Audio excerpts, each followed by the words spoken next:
Ever since Daniel and Sophia came back to town for their baby's birth, things have been tense.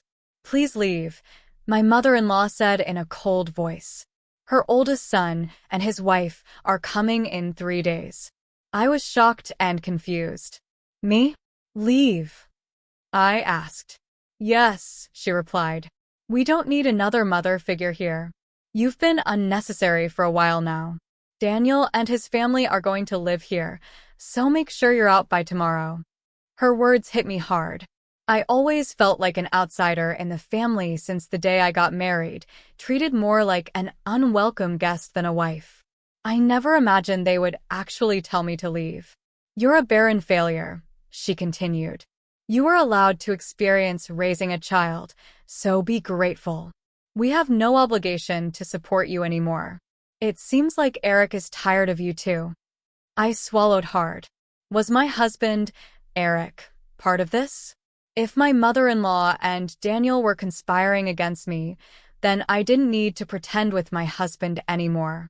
It was foolish of them to try to push me out, but it was my mother-in-law who started this. Whatever happens to the house now is not my concern. They will have to face the reality they've been ignoring. I'm Maria Thompson, 47 years old, living with my husband and mother-in-law in a well-known area close to the station. The location is perfect for getting to the city center quickly. My husband, Eric, who is 8 years older than me, was recently promoted to a managerial position and insisted on finding a spacious apartment, even though it was expensive. The large space and rooms made it worth the extra cost. Eric is a divorcee, and we met through a mutual friend. His gentle nature, something unique to older men, comforted me, and after 2 years of dating, we decided to get married. Even when I told him about my infertility due to a past illness, his affection didn't change. Likewise, my feelings for him remained strong when I learned about his circumstances. Eric had a son named Daniel from his previous marriage. I'm truly sorry to ask you to live with my parents and son, even though you've never been married before, Eric had said. I won't let you suffer. I'll make sure you're happy. That was his promise to me. To ensure I didn't feel stifled, Eric suggested we move to a spacious apartment where I could have my own room. He said, Daniel is turning 12 this year. He won't need much care with my mom around. You don't have to push yourself. After his divorce, Eric had help from his parents with Daniel's care. A few years later, Eric's father died in an accident, and his mother took over as Daniel's Frida caretaker.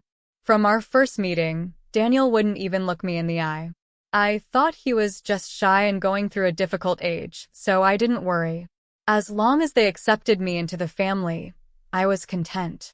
My mother-in-law seemed quiet and elegant. When I formally introduced myself after our engagement, she treated me with such politeness that I thought we would get along fine living together. I'll continue to prepare the meals as I have been, she said. Eric comes home late, so it's okay if we eat at different times, right, Maria?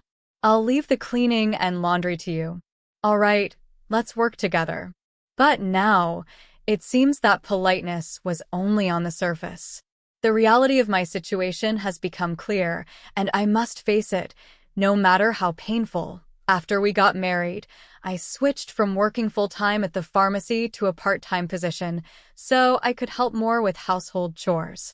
I started my shifts later in the morning, which meant I didn't get home until nearly 8 p.m. By the time I arrived, dinner was always ready, which made me feel good about living with my mother-in-law and Daniel. However, they usually had dinner before I got home, so I often ate alone. Even though we were married, there were times I felt like, is this all there is? But I accepted that this was how our family operated. From the beginning, my mother-in-law never seemed to like me and didn't really consider me a part of the family. One time, I tried to connect with Daniel by asking about his school's activity day before summer. Daniel, when is your activity day? We're all going to come see you, I said, trying to engage him. Daniel seemed unsure and hesitant, but before he could answer, my mother-in-law jumped in, saying, Eric and I will go. Maria, you don't need to worry about it. I thought she was just trying to be considerate, so I offered. I can take the day off work. Let's all go together. But she insisted, you don't need to do that. You're Eric's wife, and our family has always been just Eric and me. Her words were light, but carried a clear message that left me feeling quite shocked. When I talked to my husband, Eric, about it that night, he said, Mom's been very attached to Daniel. She probably thinks you're trying to take her place. I'll talk to her. I tried to be more involved as a mother figure at school events, but Daniel and I rarely spent time together outside of these occasions. Sometimes, I could sense Daniel wanted to say something to me, but my mother-in-law always stepped in before he could. Later, I found out she had been bad-mouthing me to Daniel, saying things like, Maria said she could be happy with Eric if Daniel weren't around. She's a terrible person. Your dad must be fooled by her. Hearing such things during his formative years understandably made Daniel distrust me. It was a troubling realization, but at the time, I couldn't imagine my mother-in-law would do something like that. After Daniel graduated high school, he moved in with his girlfriend right away and left home. A year later, he married her without a ceremony. Once Daniel moved out, my mother-in-law surprisingly stopped doing any housework altogether. She no longer cooked meals, which she used to do, and instead, she just sat at the dining table, waiting for me to come home, seemingly making picking on me her only source of entertainment. This behavior left me with no time to relax after work, as I had to take over all the household responsibilities. I would stand in the kitchen, preparing dinner, while my mother-in-law hovered nearby, critiquing my every move. You're really inefficient. At this rate, it'll take you all night, she would say. Cooking was never my strong suit, partly because I had always relied on her to prepare the meals. Whenever I managed to cook, she would taste each dish and inevitably complain, "This tastes awful." "I'm sorry, I'm trying my best," I would respond, feeling disheartened. "You're astonishingly tone-deaf when it comes to flavors, Maria. It's a good thing Daniel never had to eat this." "How terrible if he did," she would add. If she thought my cooking was so bad, she could have cooked herself, but it seemed she preferred to criticize me. It wasn't just the meals. She started nitpicking everything, from the cleaning I did to the laundry. "Why are there so many wrinkles in the laundry? You have to vacuum every nook and cranny. You really can't do anything right. Didn't your family teach you anything?" she would ask, sighing dramatically. Being belittled even about my family was infuriating. I clenched my fists in frustration. "I don't know how you won over Eric, but I can't see much charm in you as a woman," she would say, always concluding with the same line, "If you hadn't come, Daniel would have never left." I understood that she was hurting because Daniel had moved out. It seemed like what people call empty nest syndrome. I tried to tell myself that if taking it out on me made her feel better, I could endure it. But her bullying intensified after a certain event, the announcement that Daniel's wife, Sophia, was pregnant. The joy my mother-in-law exhibited was unlike anything I had seen before. "It's Daniel's baby. It's bound to be adorable. He'll be my first grandchild," she exclaimed, her excitement overflowing. While I was happy for them, my mother-in-law's reaction was over the top, likely because Daniel had asked her, "Grandma, can Sophia have our baby at your place?" Sophia's family home was an hour away by plane, and with no one else to rely on, they turned to us for help. Of course, my mother-in-law wouldn't dream of turning down Daniel's request. Phone calls from Daniel became frequent, and her excitement grew. The day after getting the news, she started preparing with boundless enthusiasm. She cleaned out Daniel's room, prepared the bedding, and made a list of baby items. It was as if she had caught grandchild fever. Naturally, I got roped into the preparations as well. When I returned from work, she would say, "Maria, I vacuumed Daniel's room, so you need to wipe the floors and windows and wax them too. This weekend, we're going to the department store to look at baby cribs. Cleaning and waxing at night was exhausting, especially after a long day at work. If I even thought about cutting corners, she would insist I do it over again. On top of that, she started asking for money, and before I knew it, the house was overflowing with baby items. "Maria, I need you to withdraw some money tomorrow," she would say, as the demands kept piling up. I wanted to get ready for the baby too, but it felt wasteful to prepare so much when Sophia and Daniel hadn't even arrived yet. Shouldn't we wait and choose things together with them? I suggested to my mother-in-law. I wanted to meet her requests, but I was troubled by the relentless spending. "How can you be so cold? It's Eric's grandchild." "Oh, that's right. You're not related to Daniel by blood." "You don't care, do you?" she snapped. "That's not true. Please don't say that," I responded. "I just thought Sophia might want to pick things out herself." "When do you plan to choose things for your own child?" she retorted sharply, her glare cutting into me. I immediately regretted my words, realizing I had gone too far. Without another word, my mother-in-law stormed back to her room, clearly upset. I felt bad for causing such a reaction, but I was also hurt by her comment about my inability to have children.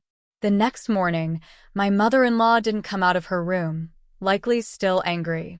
Eric, who was about to leave for a 3-day business trip, called out to her door, "I'm leaving. Please don't throw cold water on Mom's excitement about the grandchild. She's been different since Daniel left. You understand, right?" "I do. But if we keep spending like this, we won't have anything left when Daniel and Sophia arrive," I tried to explain. Eric's face darkened.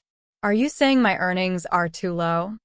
"That's not what I meant," I said quickly, but he just responded with a curt fine and left, looking dissatisfied. Discussions about money often ended like this. Since I managed our finances, I couldn't help but think ahead. Eric and I had been married for 15 years, and while he always assured me that my part-time income was for my own enjoyment, I saved everything beyond what I needed for myself, considering it our shared property. However, over the last 5 years, Eric's salary had dropped to 2/3 of what it was when we first married, due to his company's declining performance. Despite the uncertainty about his company's future, Eric was reluctant to change jobs, preferring to maintain his position as a department head, especially in front of my mother-in-law. As a result, I paid the rent while Eric covered the living expenses, a secret we kept from my mother-in-law to preserve Eric's dignity. That day, I left work early to apologize to my mother-in-law. When I arrived home, she was already sitting at the dining table, waiting for me. "I'm sorry about yesterday. I may have gone too far," I admitted, hoping to smooth things over. But my mother-in-law remained silent, her expression cold. Then she dropped a bombshell. "Daniel and Sophia are returning for a hometown childbirth. Please vacate," she said in a chilly tone. I was taken aback. The eldest son and his wife were set to arrive in 3 days, and I was being told to leave, leaving me perplexed and stunned. "Do I really have to leave?" I asked, hoping for some kind of reprieve. "Yes," she affirmed coldly. "We don't need another mother figure anymore. You've been redundant for a while. Daniel and his family will be living here, so make sure you're out by tomorrow." The realization hit me hard. I had never truly been accepted into the family since the day I got married. I had always been treated as an outsider. The news of Daniel's return for the birth made it painfully clear. "You barren failure," my mother-in-law continued. "You are allowed to experience raising a child. Be grateful. We have no obligation to support you anymore. It seems like Eric is tired of you too. Maybe he's getting along well with a new girlfriend by now." Shocked, I gulped down my saliva, my mind racing. Could my relationship with Eric be growing distant? Could this be a trap? I struggled to believe it. I remembered that until a year ago, Eric never had overnight business trips.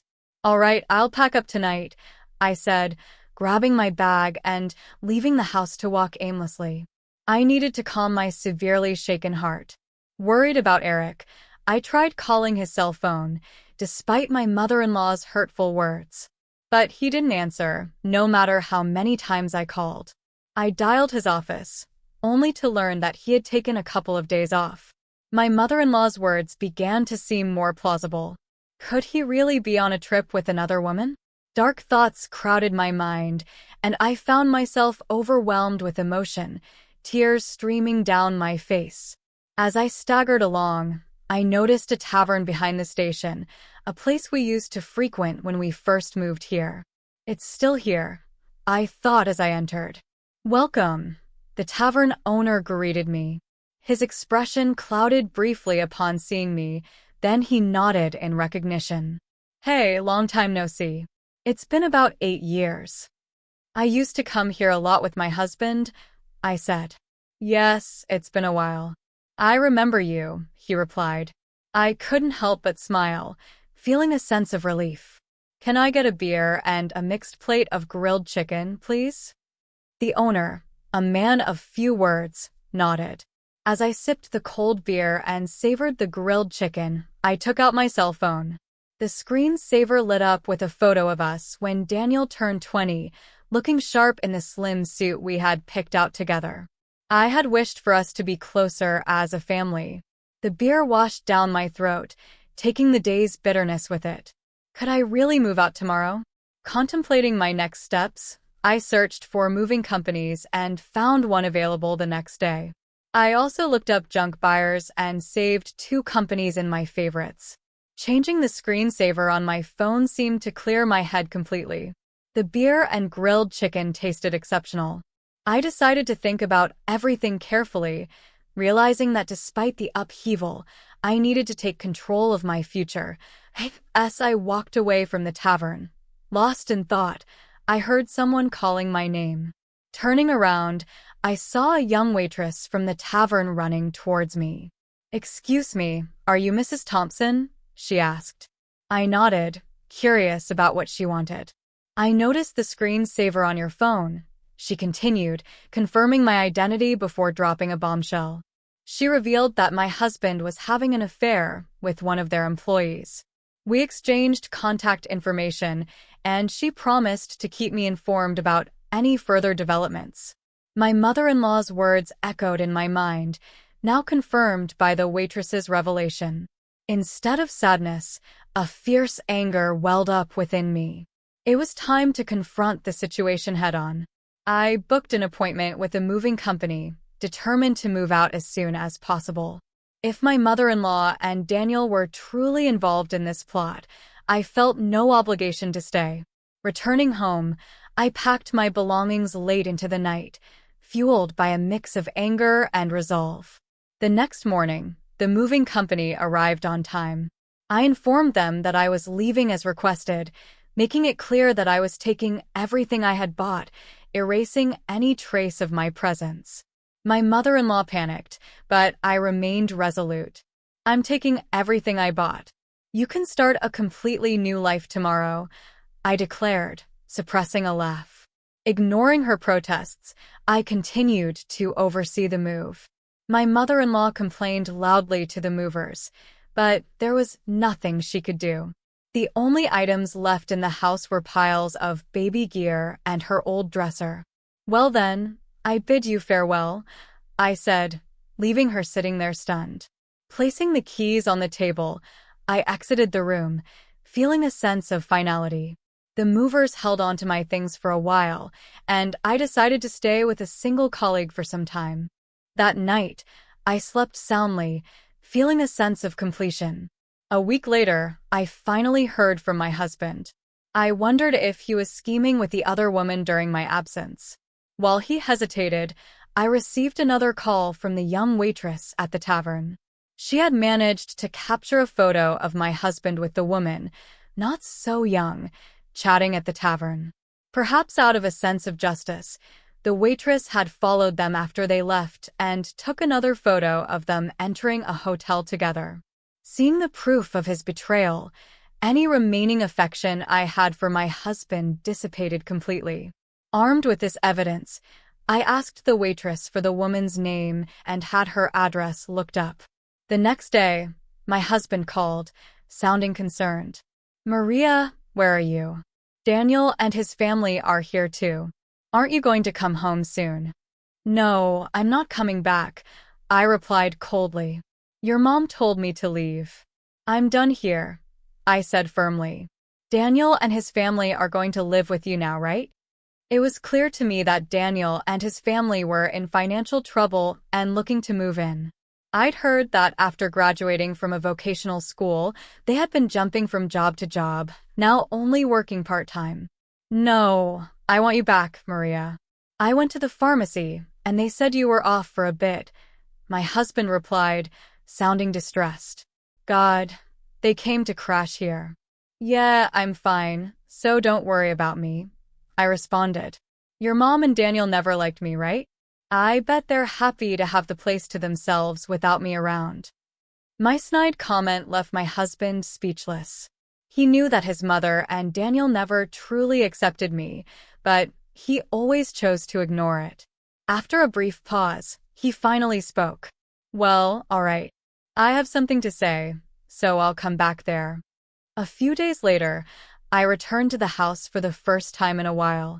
I noticed some new pieces of furniture and appliances. When Daniel and Sophia saw me, they simply nodded from the sofa, without standing up.